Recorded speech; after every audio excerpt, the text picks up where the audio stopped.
మాజీ సీఎం కేసీఆర్ అనుసరించిన విధానాల వల్లే ఆర్థిక అంశాలతో తెలంగాణ అన్ని రాష్ట్రాల కంటే ముందంజలో ఉందని బీఆర్ఎస్ ఎమ్మెల్యే పల్లా రాజేశ్వర్ రెడ్డి వెల్లడించారు. కాంగ్రెస్ 10 నెలల పాలనలో ఒక్క పాలసీ లేదని, తాము నిర్మించిన వాటిని విధ్వంసం చేయడం పాలసీగా పెట్టుకున్నారని విమర్శించారు. కేసీఆర్ ప్రభుత్వ విధానాల వల్లే రాష్ట్ర తలసరి ఆదాయం 3 లక్షలకు పైగా పెరిగిందని స్పష్టం చేశారు. రైతులను అన్యాయంగా అరెస్టు చేస్తున్నారని, రుణమాఫీ కాని రైతులను పోలీసులతో ఇబ్బంది పెడుతున్నారని ధ్వజమెత్తారు. అరెస్టు చేసిన రైతులను బేషరతుగా విడుదల చేయాలని డిమాండ్ చేశారు. రైతు భరోసాపై రేపటి కేబినెట్ సమావేశంలో తీర్మానం చేయాలన్నారు.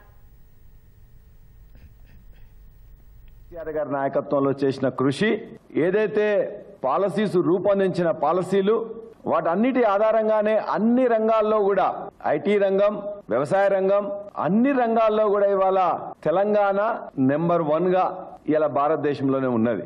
ఇక్కడున్న ఈ 9 నెలల నుంచి వెళ్ళి పాలిస్తున్న కాంగ్రెస్ నాయకులు, ముఖ్యమంత్రి ఏడుస్తూనే ఉంటారు.